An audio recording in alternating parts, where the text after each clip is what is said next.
Descubra o portal da Câmara Municipal de Macaé. Nele você encontra informações atualizadas, agendas e serviços ao cidadão. O site oficial é uma ferramenta essencial para quem deseja acompanhar de perto as atividades legislativas e estar por dentro de tudo o que acontece na nossa cidade. Acesse agora e conheça tudo o que nossa cidade tem a oferecer.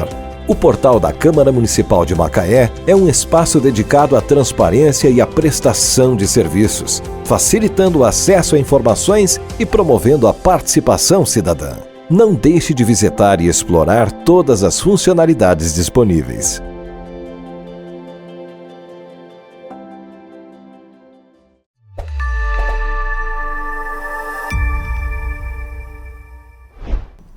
Olá, muito bom estar com você mais uma vez no nosso podcast Nossa Macaé, aquele momento em que a gente fala sobre pessoas, entidades, setores que têm muita relevância, muita importância no dia a dia da nossa cidade. Importância social, importância cultural e, por que não, também importância sindical. Eu estou recebendo aqui a Bárbara Bezerra, que é diretora do Sindipetro NF, o Sindipetro Norte Fluminense, que é a entidade que congrega, a entidade de classe que congrega os trabalhadores da indústria do petróleo. Bárbara, prazer te receber aqui no Nossa Macaé. Olá telespectadores, né? Quem tiver telenautas, né? Agora estão falando muito telenautas. Telenauta, né? E podcast é interessante. Você pode estar na academia ouvindo, sim, pode estar em um monte de maneira, né? Mas quem está aí nos acompanhando, é um prazer estar aqui. Muito obrigada, Silvio, pelo convite. Prazer é todo nosso. Eu costumo dizer que o velho e bom rádio ganhou imagem. É verdade. Porque isso que a gente faz, gente, é rádio. É rádio. É verdade. E rádio tem paixão, né? Nossa, rádio é uma doideira, uma loucura maravilhosa. Ô, Bárbara, eu queria começar tirando uma dúvida, que era uma dúvida que eu tinha também. A gente vê a figura do Sindipetro, né, do Sindicato dos Petroleiros do Norte Fluminense, e tem uma ideia de que ele é uma entidade representativa dos trabalhadores da Petrobras apenas. Mas não é isso, né? Não é isso. É um sindicato de petroleiros, né? Então, é da indústria do petróleo e gás. Né? Todo sindicato, ele representa uma categoria e ele representa também uma localização. Tem uma localização geográfica. Sim. No nosso caso, o Sindicato dos Petroleiros do Norte Fluminense, ele é voltado para a Bacia de Campos. Né? Então, nós somos, inclusive, o maior sindicato da categoria da América Latina. Sim. Né? Porque a Bacia de Campos é grande, né? E foi o campo mais importante do Brasil. Hoje é o segundo mais importante devido à descoberta do pré-sal. Mas ainda pré-sal temos... que está lá concentrado na Bacia de Santos. De Santos, né? Exatamente.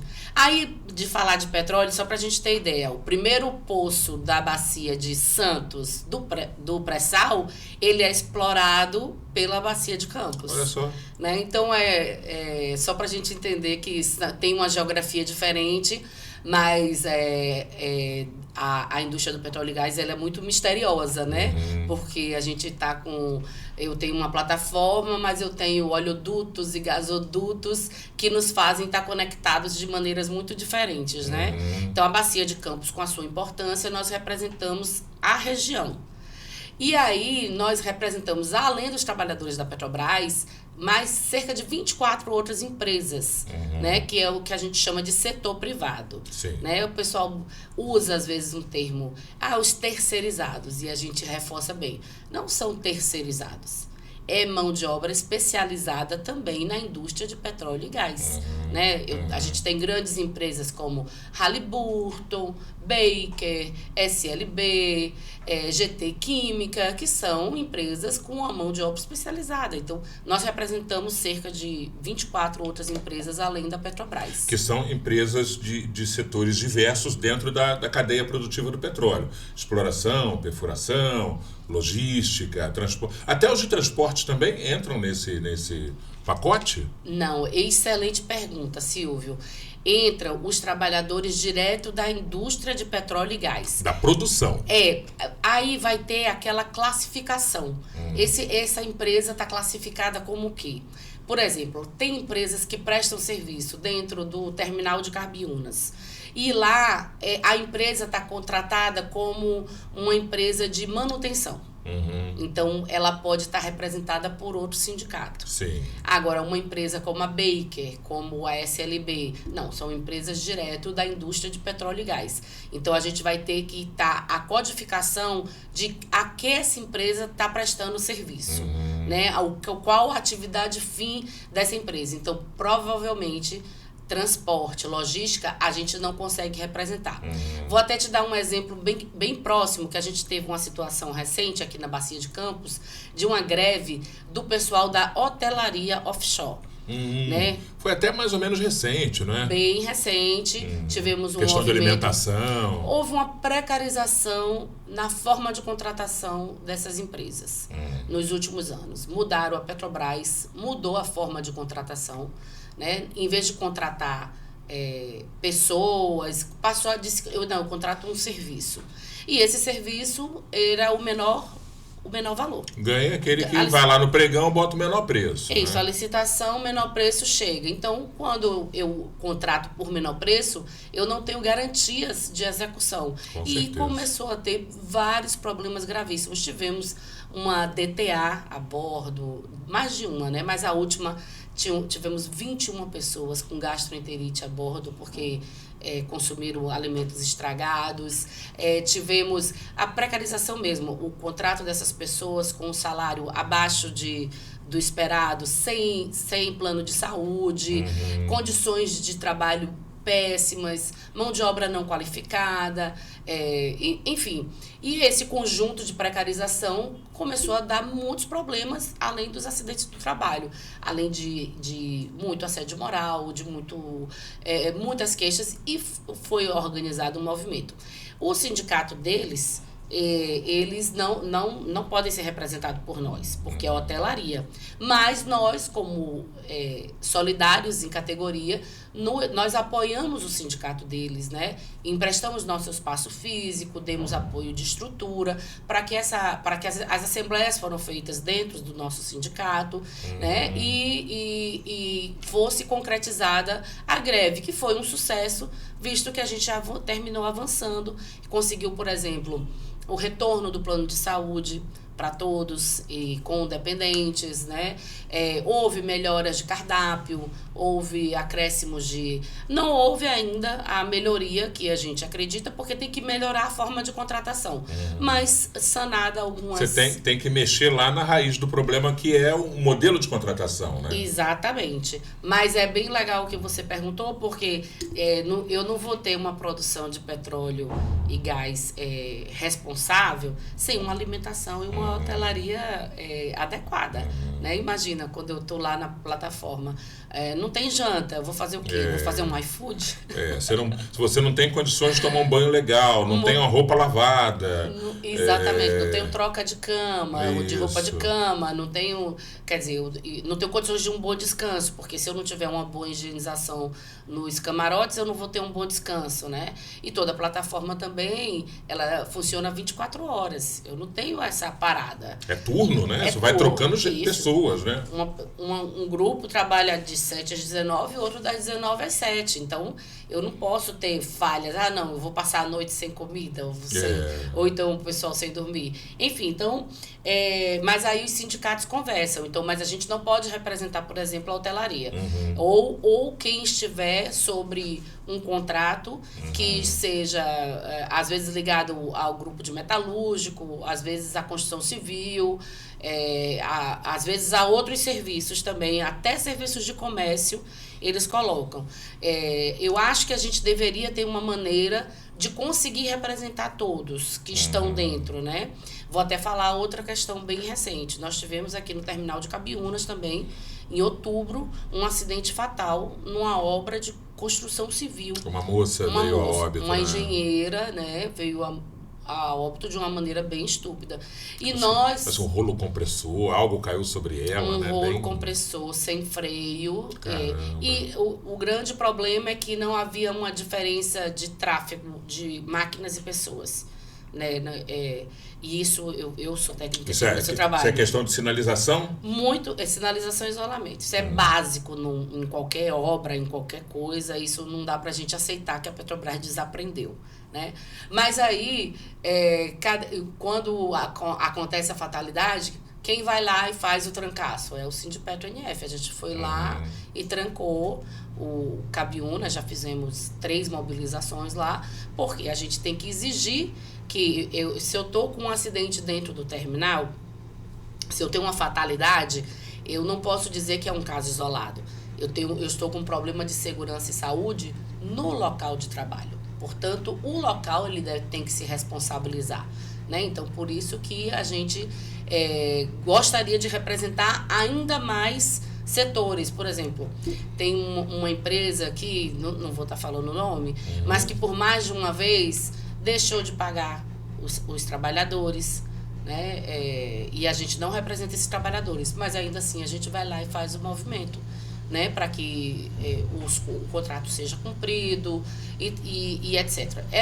Seria importante que a gente conseguisse representar mais trabalhadores, mas aí as próprias empresas às vezes não querem um sindicato muito combativo. E forte como é o Sindipetro também, né? E a gente termina por ser, quando a gente é maior, a gente consegue mais força, né? Por uma história, por uma coletividade muito grande, né? Nós temos pouco mais de 12 mil filiados, né? Então, e nós temos uma história, claro, né? Estamos com 27 anos de idade, então uma história de lutas, de conquistas, de bons acordos coletivos. Então, isso faz com que nos fortaleça e nos dê uma certa moral de conseguir buscar mais, né? E o grande problema também pode ser que pode haver muita resistência, porque quando você propõe representar uma outra categoria que não está contemplada dentro do teu escopo inicial, significaria esvaziar um outro sindicato, talvez. E aí tem esse cabo de guerra também. Tem uma outra entidade não quer ser esvaziada. É verdade, vai ter a disputa. E é verdade também, nós temos localmente disputa mesmo de sindicatos, né? E de sindicatos, inclusive, que querem representar a própria categoria petroleira, né? O que eu acho que é importante é a história de lutas, a história de conquistas, e que isso seja fortalecido. O movimento sindical precisa ser fortalecido, porque o movimento sindical... Como um todo, porque ele foi enfraquecido nos últimos anos. Nós perdemos o financiamento, né? O financiamento de um sindicato hoje é o filiado, o trabalhador da categoria que vai lá e se filia, e é opcional. Ele que tem que querer ser filiado. Então, isso é bem complexo. Acho que houve todo um projeto mesmo para o fim dos sindicatos, né? E aí, nesse momento, concorrência de sindicato, não sei se não é positivo para quem? Né? Hoje, quando a gente fala de trabalhadores da cadeia produtiva do petróleo, e aí falando de Sindipetro, do tamanho da representação do Sindipetro, a gente está falando de quantas pessoas, quantos trabalhadores na base de representação do Sindipetro hoje? Representados, filiados, a gente tem cerca de 12 mil. Mas o DIEESE nos deu um último... Às vezes, esse número tem que ficar sendo atualizado, mas aqui, cerca de 150 mil trabalhadores. 150 mil na área de abrangência do Sindipetro Norte Fluminense. Isso, cerca de 150 mil. Porque não vai ficar limitado à cidade de Macaé. Sim. A bacia, então a gente vai ter Quissamã, Campos também, a gente tem outra sede em Campos, né? Então, para toda a região... Eu acho que eu estou sendo até um pouco... Eu acho que 150 mil foi o número de vagas que nós já tivemos de abrangência. Por isso que esse número. Tá. O funcionário Petrobras, ele representa percentualmente o que nesse universo? 10%. 10%? Engraçado, eu achava que fosse mais. Quando a gente faz a indústria completa. A indústria completa, isso. Aí tem uma outra relação que a gente faz de emprego formal, onde esses que são de serviços saem. É só quem faz petróleo, né? Quando a gente faz essa relação petróleo e indústria de petróleo e gás, a gente tem a cada um trabalhador da Petrobras, 3 do setor privado. Certo. A correlação é mais ou menos essa, né? É mais ou menos essa. E podendo chegar a mais. Aí tem um grande problema. Quando diminuem os investimentos na Petrobras, eu diminuo essa mão de obra direta da Petrobras, eu diminuo todo o setor, eu diminuo o setor privado. Encolhe todo mundo em escala, né? Exatamente. Então, quando eu tinha 80 mil trabalhadores na Petrobras, a gente tinha 350 mil trabalhadores no setor privado, certo, né? Certo. Isso vagas formais. Isso. Né? Quando a gente vai para as informais, esse número, e de serviços e tal, esse número vai para 5. Para cada um da Petrobras, mais 5 trabalhadores. Né? E aí, quando a gente diminui a Petrobras hoje, acho que está com uns 40 mil trabalhadores direto, aí a gente está com menos de 200 mil indiretos. Né? Aí a gente está falando de nível nacional, né? De nível nacional. Que não é diferente a correlação aqui na nossa região, na nossa cidade. Você pegou o exemplo da greve recente do pessoal de hotelaria para falar sobre questões que ocorreram no setor por conta de alterações no modelo de contratação.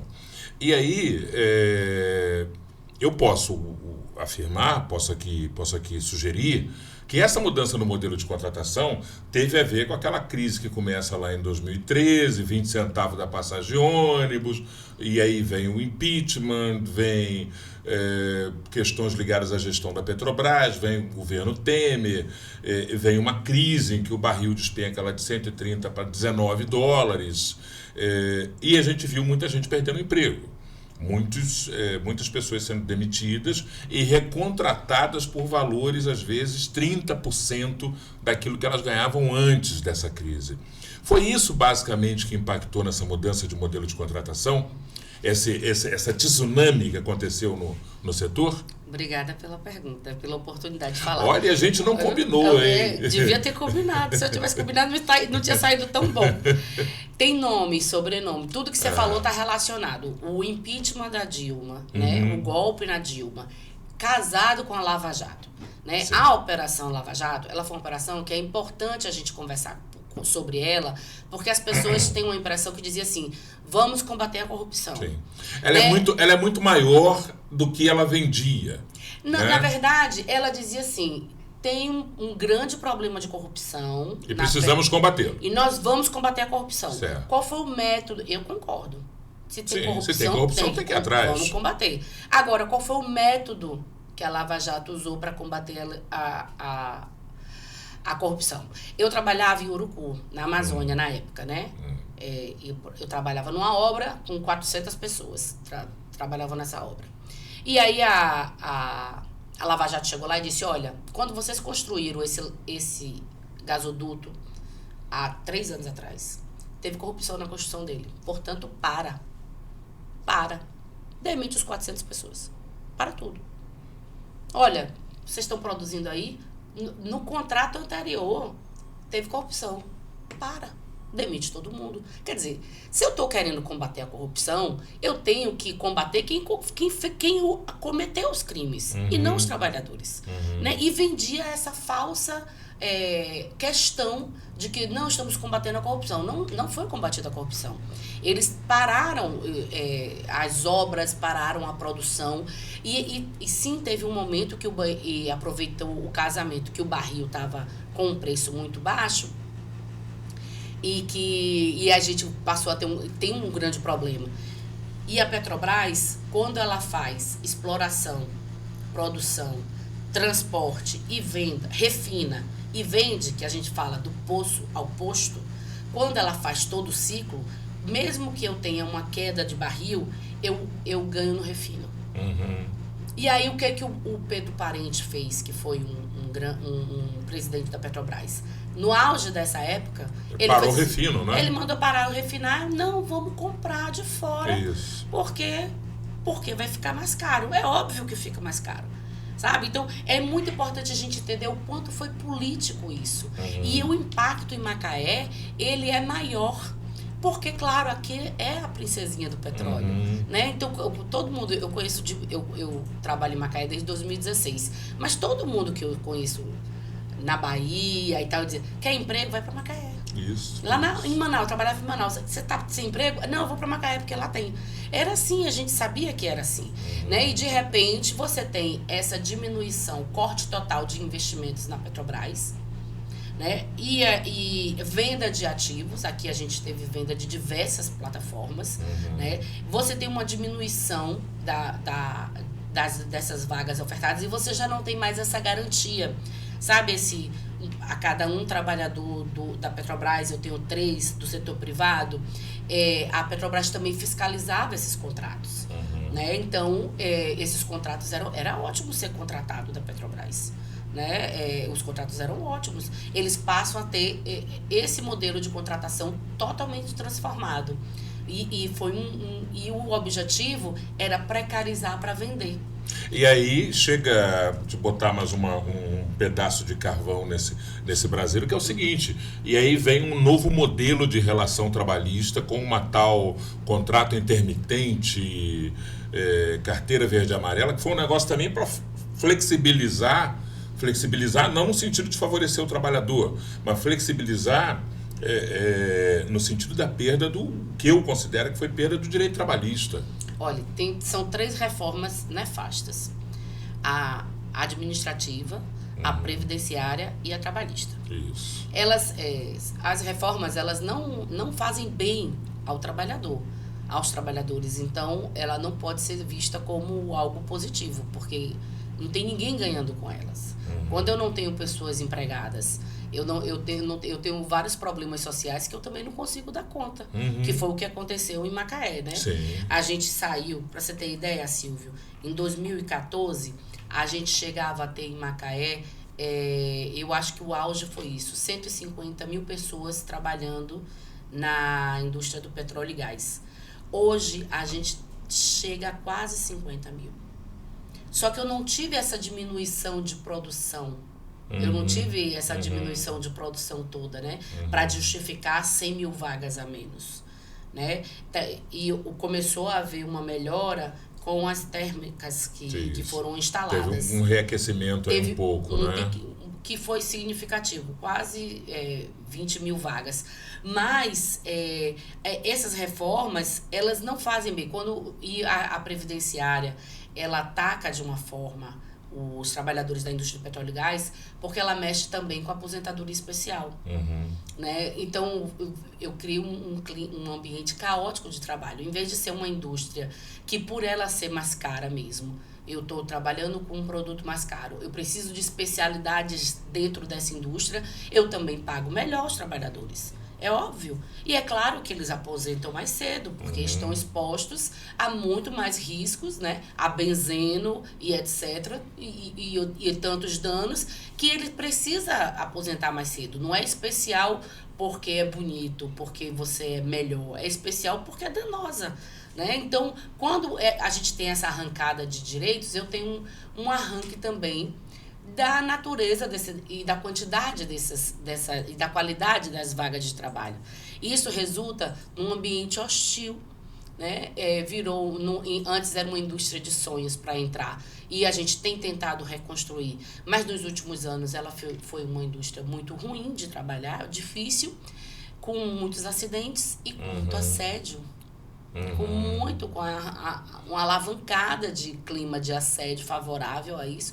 E nem vou entrar, já entrando, claro, nas questões de gênero, porque a gente tem uma quantidade de mulheres muito pequena dentro da indústria do petróleo e gás. Quando começa a hostilização, são as primeiras a serem retiradas. Né? Já dentro de uma plataforma, a gente tem uma média de 3% só de quadro feminino. E a gente vai indo para vários locais que está zero. Né? Então, é complexo. E como é que a gente vai falar da população LGBTQI ou das pessoas negras em posições de destaque ou posições de chefia, né?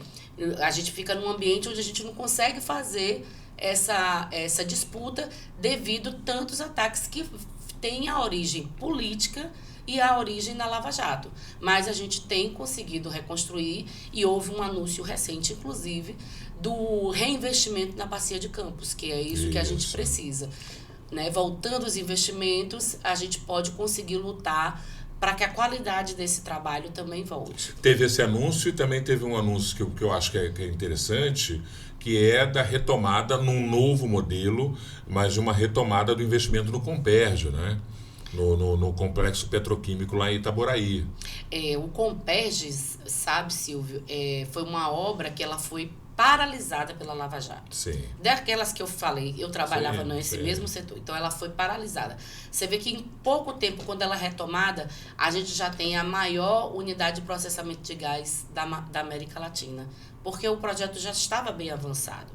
Então, quando voltam esses investimentos, a gente também volta com respostas, porque o gás que sai lá do pré-sal, ele é processado aqui pelo Comperj, que agora mudou de nome, né? Esqueci o nome. Isso, tem um nome novo. Energias, um complexo de energias. Mas é isso. Então, a gente precisa... Não adianta também a gente focar só... vamos ficar lá no pré-sal, tem muito petróleo, tem muito óleo. Eu vou tirar o óleo, vou vender óleo cru. Não, para ser bacana para o Brasil, eu tenho que... Inclusive, eu tenho que começar antes. Eu tenho que voltar com a indústria naval.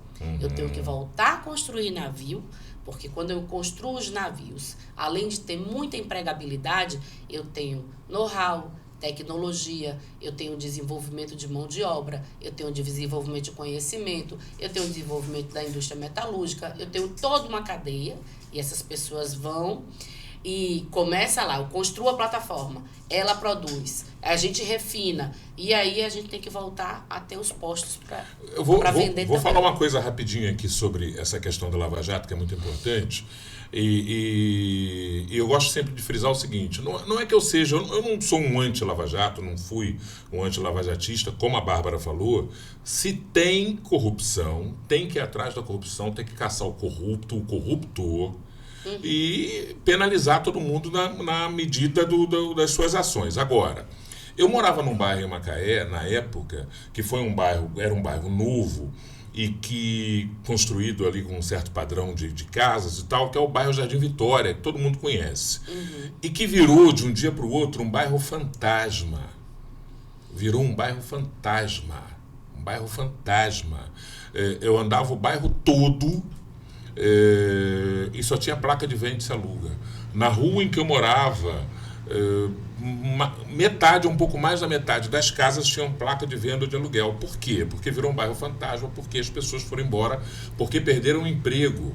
E aí você precisa pensar o seguinte, não é simplesmente um aluguel, é investimento de alguém que fez uma ou duas casas para vender ou para alugar, e aquele investimento não vai se pagar. Você pega Itaboraí, por exemplo, foi um grupo hoteleiro lá e levantou um hotel. Teve um outro grupo que foi lá e levantou um shopping. E ficou lá um hotel fantasma. Porque no meio desse processo todo de expansão, vem a Lava Jato e paralisa tudo. E aí quando a gente pensa assim, qual foi o tamanho do estrago? X. Quantas pessoas foram presas? 10. Esses 10 eram responsáveis por toda uma sorte de corrupção. Eu acho que é algo que as pessoas precisam refletir um pouco, sem partidarizar o assunto. É bom que fique claro, a questão não é partidarizar. A questão é botar um pouco de maldade e tentar enxergar o que está por detrás de certas ações. Toda vez que eu vejo uma tese, qualquer que seja, muito insensada pela mídia, de um modo geral, eu fico um pouco preocupado. Porque eu fico muito ressabiado com o que é abraçado pela mídia hegemônica, pela mídia tradicional, que serve ao capital, afinal de contas, né? Porque todo grupo de mídia é braço de um grupo do capital. Então, por cima de TV aberta, como é o nosso. Ele não é só mídia, ele é tudo. O mesmo dono de um jornal é dono do supermercado. Ele tem interesses múltiplos, entendeu? Então, essa é uma consideração que eu sempre gosto de fazer. Bárbara, a gente está caminhando para o fim, mas eu não posso deixar de perguntar, você tocou numa coisa muito importante aí, que é a questão do assédio, da correlação entre as pessoas nessa indústria, que muitas das vezes pode ser uma correlação tanto quanto tóxica. E aí, eu lembrei de um outro ponto, que é muito importante. Eu queria saber como o Sindipetro encara e lida com isso, que é a questão dos afastamentos e das anotações por distúrbios psicoemocionais na indústria do petróleo. A gente sabe que essas informações não são divulgadas de forma né? Mas a gente sabe que isso existe. Tem muito afastamento e muita gente baixando enfermaria. O que é isso? É uma epidemia de distúrbios psicoemocionais dentro da indústria do petróleo? O que é? É um resultado de toda essa precarização. Você acha que é causa e consequência? Com certeza, né? E eu até como trabalhadora, você imagina que não é fácil, não é um trabalho simples. A gente trabalha com riscos graves e iminentes, né? E, de repente, além de eu ter um trabalho difícil, eu passo a ser perseguida, eu passo a ser questionada.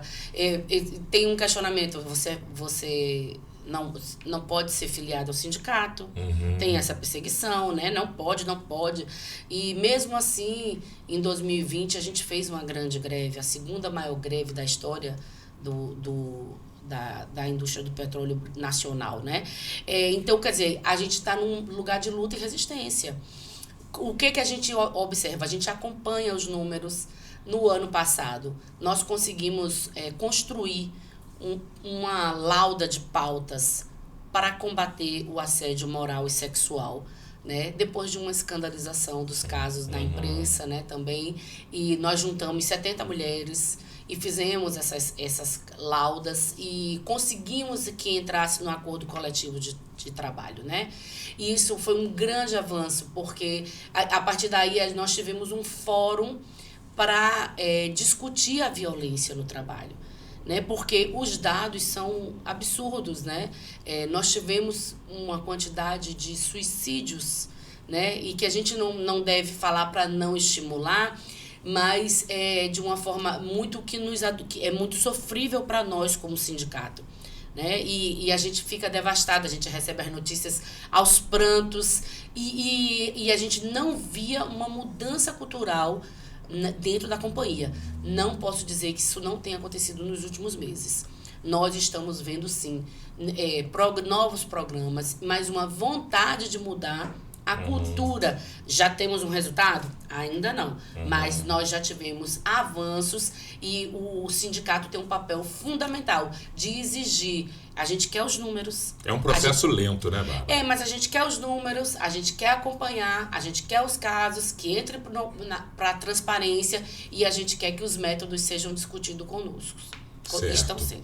Para fechar, eu queria rolar a bola para fechar mesmo. Laricinha já me bateu com a baqueta dela ali.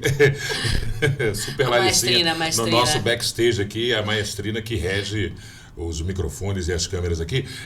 Mas eu queria rolar a bola para você, para falar, e ao mesmo tempo é uma saudação que eu faço ao Sindipetro, a presença do Sindipetro no contexto cultural de Macaé, com um espaço múltiplo que promove cultura e que incentiva, que apoia coisas culturais na cidade. É quase ao mesmo tempo um parabenizar, mas também passar a palavra para você falar um pouco sobre essa faceta do Sindipetro aqui em Macaé. Olha, muito bacana, Silvio, porque nós passamos por 3 anos como o único teatro da cidade. Isso. Então, se era o único teatro, a gente entende-se que a gente tem por obrigação de servir a nossa comunidade e que esse aparelho seja bem utilizado. A gente tem uma grande preocupação em valorizar os artistas locais, em dar esse espaço, não só para os artistas locais, mas de promover essa experiência para a comunidade, através das escolas, principalmente, né? A gente abre nossas escolas para as escolas para executar saraus e é muito transformador.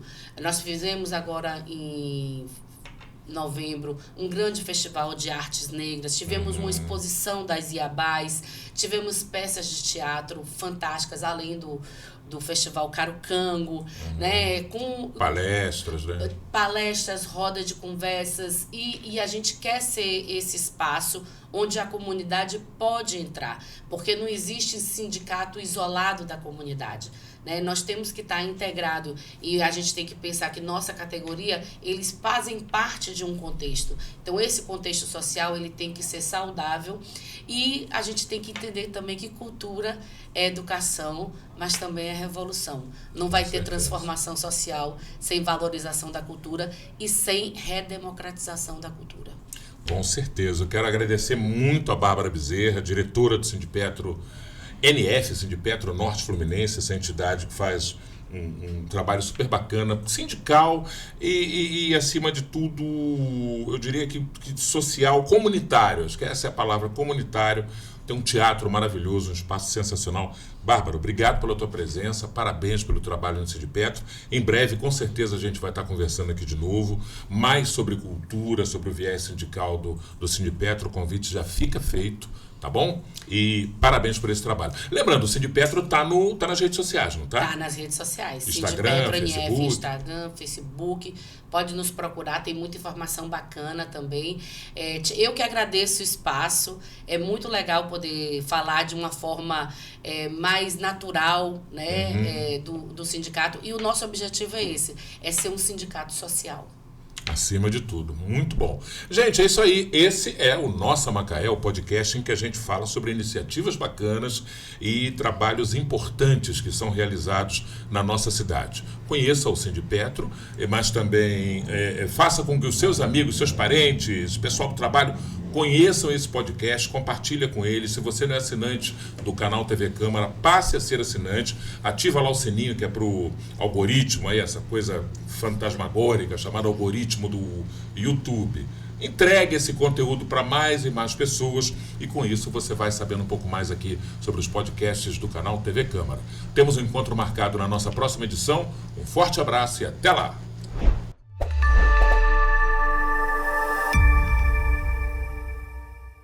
Descubra o portal da Câmara Municipal de Macaé.